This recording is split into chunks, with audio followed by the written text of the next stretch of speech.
Bloomberg Audio Studios. Podcasts, radio, news. This is Bloomberg Businessweek with Carol Massar and Tim Stenovec on Bloomberg Radio. Well, I want to change gears here and talk a little bit about demographics and what's going on in the economy. Latinas contributed $1.3 trillion to the U.S. GDP back in 2021. That's according to a new study funded by Bank of America and conducted by professors at Cal Lutheran University and at UCLA. It's about the same economic contribution as the entire GDP of Florida, and it's only surpassed by California, Texas, and New York. This is according to the U.S. Bureau of Economic Analysis.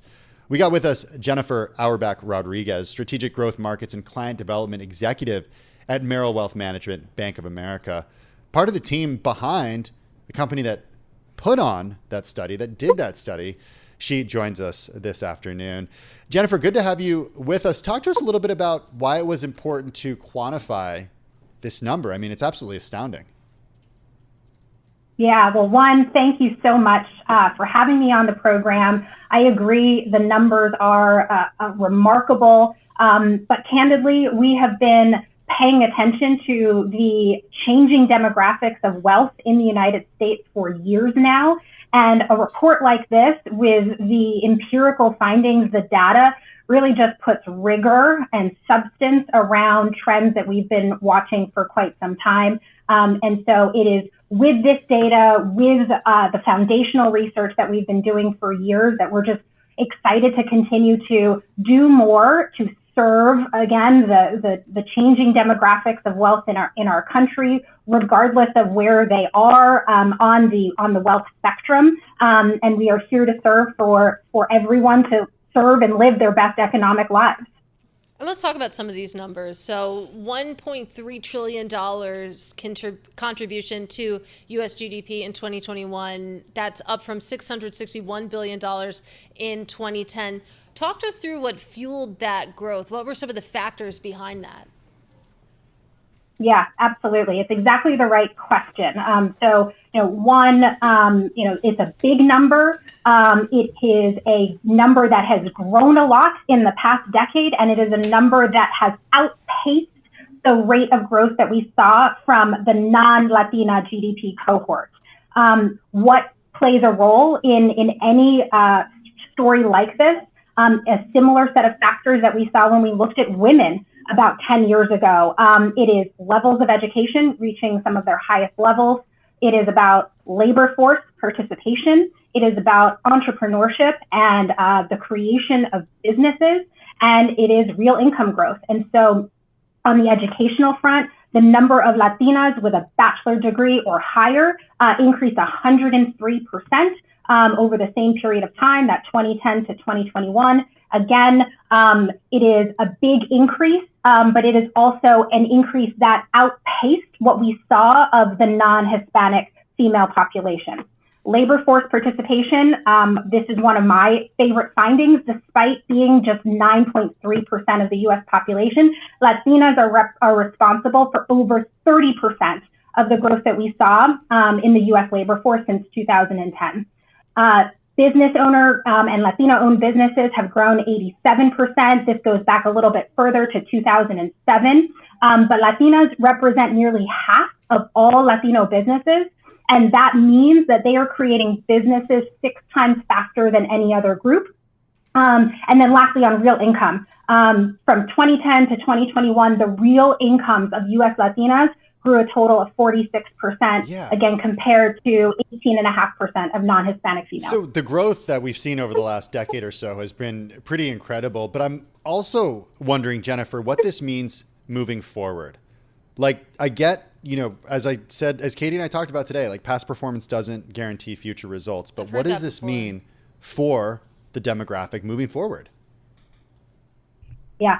Well, I think that as new complexity enters into a person's wealth profile, it means that financial institutions have to step up in order to meet those needs, to answer those questions, and to do it in a culturally competent way. One of the core foundational researches that our team produced was around financial mindsets. How do communities think about investing? How do they think about saving? How do they think about preparing the next generation? One of the things that we learned specifically about affluent Latinas, family is the most important aspect of their life. They equate working hard with earning money. And they also believe that they are the ones who are responsible for educating the next generation. And so what do you do with this information about what the community needs from a company like ours? It is about having in-language resources. We offer Better Money Habits, which is an exceptional resource, completely free for all levels of saving, investing, educational modules. Most of our financial centers are equipped to serve people in Spanish. We have over 4 million mobile users who engage with us in our Spanish language app. And then the last thing I just wanted to mention is, because of this emerging wealth that we are seeing, we also realize how important it is for finding a financial advisor. Having access to high quality financial advice was going to be paramount. And so we launched a tool called Advisor Match, which now you can find an advisor and find an advisor who speaks Spanish, who's also matching on all of the ways in which you want to engage with an advisor, who comes with that cultural competence. And so, that's what I think the future is for the demographic. It is about having greater complexity in their financial needs. It is so much more than spending, saving, giving, and we need to stand ready to serve and answer those questions. That's really interesting, too, that piece on financial advisors, because it's one thing, to accumulate wealth. It's how you continue to grow it beyond that, which is the key piece there as well. Of course, this data covers through 2021. So you did capture some of the pandemic in there as well. And I know you don't, of course, have the data as to present day, but from what we've learned in this report, is there anything we can extrapolate out from how the next 3 years from 2021, how that went? Yeah, well, I'd say this, again, we've been looking at the demographics of this country for a number of years. We started with women. Today, they represent $10 trillion in household assets. We believe that that's going to get to 30 trillion by 2030. We believe that Latinas are going to play a tremendous part of that growth. And so, that combination of those data points together says that Latinas are going to play a massive role in the continued growth that we see, and women, for sure, continue to play a tremendous amount of growth in the overall contribution to the U.S. economy. Jennifer, got to leave it there, but thank you so much for joining us. Really interesting data coming out of Bank of America just a few weeks ago with the inaugural U.S. Latina GDP report, finding that Latinas contribute $1.3 trillion in GDP. That's Jennifer Auerbach-Rodriguez, Strategic Growth Markets and Client Development Executive at Merrill Wealth Management, Bank of America. Well, our next guest is the former chairman and CEO of the Dow Chemical Company. He's also former executive chairman of Dow DuPont. He spent more than 40 years at the company. He worked in engineering. He worked in manufacturing, management, sales, marketing, and more. Andrew Liveris is also the author of the book Leading Through Disruption, A Changemaker's Guide to 21st Century Leadership. The book came out last year. We're happy to have you here in our Bloomberg Interactive Broker studio. How are you? I'm good, Tim. Thank you. Welcome. More than 40 years at a single company. Yes. It's not something that, I was going to say, it's not something you see I've been here my whole life. In our generation, but Katie's actually born here. Yeah. You've been here your whole life. Yeah, so I've never left the building, actually. I take that back. Yeah. But in all seriousness, you don't see the tenure of somebody spending their entire career at a company. Yeah. Is that detrimental to a career? No, I think you can have many careers in one career. And I had many geographies. I was hired in Australia, worked in Hong Kong, spent a lot of time in China, Korea, Thailand, brought to Louisiana, might call that a different country sometimes, and then, back to Asia. So they moved me around. So as a young person, I never thought I'd be a global nomad.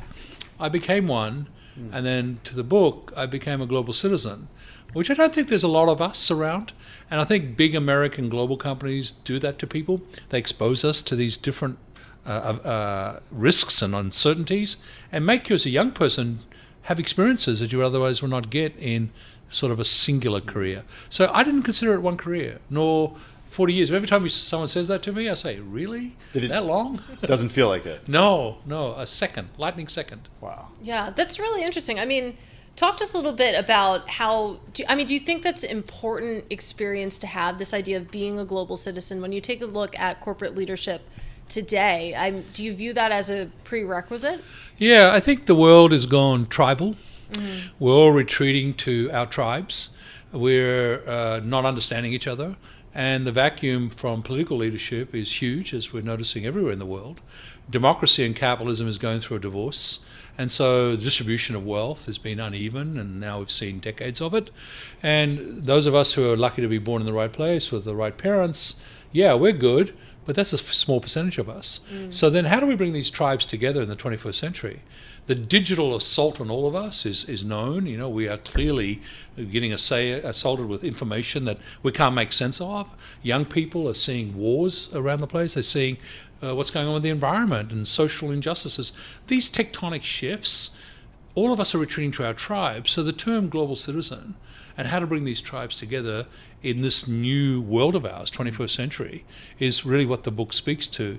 My observation is that everything still is community-based. We like neighbors.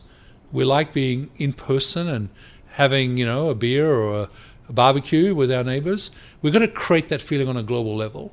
And to do that, you've got to get the right type of leader in place. I'm glad you brought this up, because I've been referring to this article that Simone Foxman wrote at the end of last month quite a bit, because we've seen this backlash of DEI at companies. Yeah. So I'll read from it. Lowe's, Harley-Davidson, Tractor Supply, Deere, Brown-Forman, and most recently, Ford, the latest in a string of high-profile companies. They've pulled back on pledges to commit to diversity, equity, and inclusion programs, many of them that were made in the wake of George Floyd's death back in 2020. How do you see the role of a corporation or a company in a world where there's so much pushback when a company comes out and speaks for something? Should companies even be speaking out for or against this stuff? Yeah, I'm very big on purpose-based leadership. Purpose-based leadership being values-based. Societies are demanding that we earn the license to operate as enterprises. Society has evolved from 100 years ago, 50 years ago, 20 years ago. DEI became a fad and became something that I think the term wokeism was born. That's when it's at its worst, because if it's a quota-based system or a prescription or a rule in some financial capital allocation process, that's not DEI. Okay, DEI is absolutely putting in place human systems that respect each other and have integrity and treat each other fairly, and that those systems are transparent. And I happen to believe that global corporations like Dow do that and do that well. I'm on the board of IBM. We do that very well there. But to do that across cultures, we're finding that actually we're not taking time to walk in each other's shoes, and that if we look within a country, take the United States, we are divided because we're not taking time to understand each other. Who should take the responsibility for that? Clearly government. But government is spending all of its time trying to get elected. It's very short term. So we say what's popular. So populism, anti-DEI, or pro-DEI, is the wrong prescription. What you've got to figure out is how to actually put in place long-term measures to allow access to the two things that matter in human evolved society: education and health. And you think you can do that without a company coming out and looking quote-unquote woke? Absolutely. I mean, Dow, we had our own healthcare system for our employees. We absolutely, totally hire with equality and social justice in mind. We go to all the schools where we can get diversity of talent. Look at me. I'm an Australian of Greek origins from northern outback Australia. How did I ever become CEO of Dow? So I was given opportunity. Companies can do that. I think the answer today is don't look to the political body. Look to the enterprise that is purpose-based, and don't make it a fad that comes and goes. Well, this conversation reminds me of sort of the backlash we've also seen against ESG, of course, especially when you think about the governance part of ESG. And one of the rallying cries for sort of the anti-ESG folks was that, why are you not focusing on making money, basically? And they would say that there's a tension there between that values-based leadership and actually making a profit, making money? I mean, how would you answer that? Yeah, the first chapter in the book is on that topic. And the first thing I say is, can we get away with these acronyms? Yeah. Stop them. Too many Stop them, three-letter please. They don't acronyms. mean anything. Yeah. ESG meant nothing to nobody. So then people started attacking it on the money-making thing. So I divided it into its three very important subjects: environmental stewardship, social stewardship, and governance with a big G and a little g. And then I take all those subjects and I look at them from the point of view of what's my long-term cost of ownership if I put all those things in place. And by the way, if I do things right by the long term, I set a standard so high that if governments regulate and regulate correctly, then absolutely I can make a profit when no one else can. In other words, it's not the 90-day return I'm looking for with E, S, and G. It's actually the return over 10 years, which is in essence what you do when you build a building, when you build a factory. You look at what the impact is on the human system and the environment, and then you become the steward of what is E, S, and G. And I divide the subject in as a business subject. At Dow, sustainability wasn't an initiative. It was absolutely a business subject. So what about politics? Everyone loves talking politics. Yeah, let's go. There's a lot of it around lately. What should the role of a leader be, a leader of a corporation be, in a highly charged political environment? So the extreme of politics is what we're living with, whether it's in Europe. I said democracy and capitalism going through divorce, mostly because of short-termism and the disease of short-termism.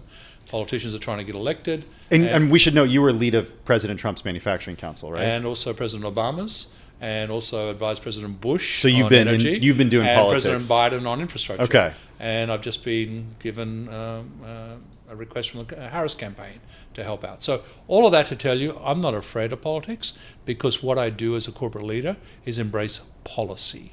And policy is where the word politics comes from. And if I embrace policy that is fair and balanced, it doesn't become extreme, because you have to compromise. US politics used to understand the art of compromise between the houses and the executive branch. Lost that. Probably the last administration that had compromise in its mix was the Clinton one. And so we've gone to these extremes where left-wing policies and right-wing policies. So who's going to fill the vacuum? I think enterprises and corporate leaders should. Why?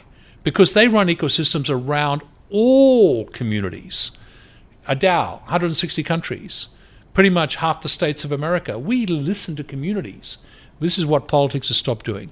One policy that I know is of interest to our listeners and our viewers, because one just got in touch with me to ask you about tariffs. Yeah. One of our listeners wants to know about what tariffs mean to you through the lens of a CEO who created things. And do you see retaliatory behavior globally as a result of tariffs? Believe it or not, this is my second book. My first book, Make It in America, was written in 2011 after my observation that China and a lot of the countries in the Far East in particular were my competitors. They weren't companies, they were countries. American global companies competed against countries who subsidized their industries, solar, renewables, wind, EVs lately. That type of subsidy is not fair market practice. So how do you equilibrate unfair market practice? Well, you put in place rules, standards. In other words, what's the standard for selling a product in my country? And then non-tariff tariff barriers. In essence, that basically means you have to meet my regulations. And then if they all fail, then you have to resort to tariffs. I'm not a fan of tariffs, but you've got to provide a runway for competitive advantage. A competitive advantage comes from your ability to not be subsidized and to actually do it based on human talent. Capital is no longer a differentiator. And innovation. America has still got the best innovators on the planet. They don't need to be subsidized. But do they need a runway where to actually scale and make money so they can afford to build and innovate? The answer is yes. Tariffs at best is a temporary fix, not a long-term fix. Andrew, sit tight. We're going to do some news, and then we're going to come back. We're All speaking with Andrew Liveris. He is with us here in the Bloomberg Interactive Brokers studio. Former chairman and CEO of the Dow Chemical Company, former executive chair of Dow DuPont. He's on the board of IBM as well. He spent more than 40 years at Dow. He worked everywhere from engineering, manufacturing, management, sales. His new book, well, it's newish, I guess we can say. Leading Through Disruption, a Changemaker's Guide to 21st Century Leadership.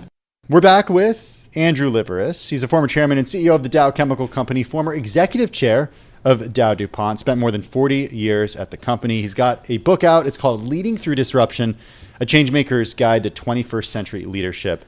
He joins us here in the Bloomberg Interactive Brokers studio. More than 40 years at one company, you saw a lot. I'm going to ask you about some of the challenging times that you saw at the company.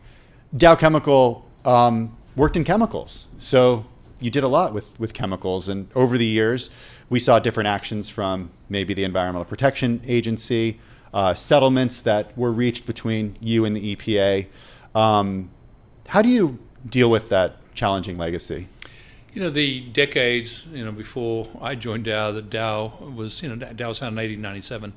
So the many decades of learning how to work with government and agencies as America progressed and obviously understood science and chemistry and its effects on human ecosystems and environment, it meant that firstly the birth of the EPA, and then I talk about the 5 Ds. The first D is defiance. They don't know what they're talking about. The second is denial. That's not us. The third is they're not going away. Let's have a debate. And then the fourth D is, okay, the debate's not leading anywhere. Let's have a discussion about how to fix something. Those 4 Ds, I'll get to the fifth in a second, is what we learned in terms of how to work with government on the regulatory side. So by the time I became CEO, I actually learned that the most powerful combination of words as it relates to what you just asked about, chemistry and the environment, chemistry and human systems, was regulation that was smart. Smart regulation meant the regulatee, Dow, had to work with the government body and actually help come up with the better regs. Why? Because science changes. We can measure things in parts per trillion today, whereas 30 years ago, parts per million. And so that ability to do that needs to be shared and made available. So that's what I did at Dow. I made all that available so that governments could work closely with us. I spent more time in Washington than any other former CEO because of that. In other words, I've got to help them help us. The 50 is do. Let's do something about it. Let's not just talk. And so putting it into an action, if you're running a 100-year-old company, it's not a startup, right? I mean, you've got to create an entrepreneurial culture that got us there in the first place. Everyone had to be small once. When you become big, you've got to remember what made you good when you were small. And so I got our PhDs and our scientists with our customers to come up with the better answer. And that sort of mindset around science and chemistry, I talk about in the book. We've got to absolutely humanize science. We've got to make our scientists as heroes as our sports stars on with the Olympics these days, or our celebrities. We've got to look at, as young people, we've got to look at science and say, these are the problem solvers. And try to change that attitude, change the company's culture. And that type of company then has the right to operate in the 21st century. And of course, I digitized, I made it sustainable, all those things. Now, to do that, I had a 15-year tenure. Most CEOs don't last that long. I had to see through what I said I would do. And I happen to think I was an entrepreneur from a young age, 21. I just didn't know it. Today, I would say I was a corporate entrepreneur. And I think we need that type of leader in charge to be flexible, agile, resilient, patient, but of course, collaborative, to absolutely totally get the other side of the conversation to the table. And you bring up the Olympics. You did my segue a little bit for me. In talking about the 5 Ds, you bring up the Olympics. You want to make your scientists as famous, as revered as Olympians. Let's actually talk about Olympians, though, because this is really interesting. You are involved in planning the 2032 Olympics in Brisbane, your native Australia. I actually was in Paris. I heard during the commercial break. As a viewer athlete this year. Not as an athlete. Okay. We are training super hard for 2028. Not sure I'm going to get there. Okay. But let's talk about 2032 because Paris did a beautiful job. I know that you spent several weeks in Paris as well. What experiences, what takeaways can you take from Paris as you look to the future, as you look to 2032? The Olympics of the 21st century, you use the key word experience. I think humanity is actually buying experiences. And actually, I'm going to use the word fun, but humanity likes to be with each other. And Paris was the first Olympics really since Rio, when everyone was together. Remember, Tokyo had the COVID delay. That opportunity for the Parisians to put on the best of their culture, which they did, but to make it fun, to make it urbane. I don't know if you got a chance to go to the urban park where they had the 5 urban sports. No, BMX. I was only at track and field, actually. Yeah, well, track and field was phenomenal. It started in France. But the Parisian crowds turned up for these newer sports, skateboarding, breakdancing, you know. Everybody was talking about breaking. breaking. My Australian Reagan, I know what she did. But certainly quite an impact. But the fun and the experience is what stood out in Paris. That humanity basically went back to the ancient Greeks. I'm of Greek descent, and said, let's put down all of our ills, all of our woes, and let's enjoy each other. Paris did that in spades. A sensational games, not just the Olympics, but the Paralympics. Actually, I enjoyed the Paralympics as much as the Olympics. Yeah. Because I saw humans with disabilities not think of themselves that way. They saw themselves as high-performance athletes doing amazing things. And you know what? They're right. They're right. And they've had to overcome, each of them has a story and a narrative. Spent a lot of time with them talking about that. It was, for me, it raised the bar for Brisbane, as you just said. Lucky for me, I got LA in the middle, although LA I think is going to do a pretty good job too. Pretty excited for that one. Yeah. It's not exactly a gorgeous European city, but it's pretty good. Yet. Yeah. Yeah, maybe they'll transform it. Well, who knows? But they definitely have Hollywood and celebrities and venues. Got the glitz. Yeah, that's a glitz. Lots of glitz. I have nature. I have Australia. I have a warm, friendly society. I have an ability to actually use oceans and rivers and forests and reefs and put on a spectacle where the Olympics meets nature and the other way around. Our motto already is shine brightest, period, together. I love it. Yeah. You gonna go? Of course I'm going to go. You're I want invited. to go. After I went to Paris, Paris was my first time at the Olympics. I want to go every 4 years. Okay. I want to make it a priority. You got time, 2032. Okay. It's on the calendar. All right. Katie's there. A big thank you, Andrew. Yeah. Andrew Liveris. His book, Leading Through Disruption, A Changemaker's Guide to 21st Century Leadership. Former CEO of the Dow Chemical Company, former executive chair of Dow DuPont. He's on the boards of Lucid Group, Saudi Arabian Oil, IBM, and he's working hard on the Olympics. This is Bloomberg Businessweek.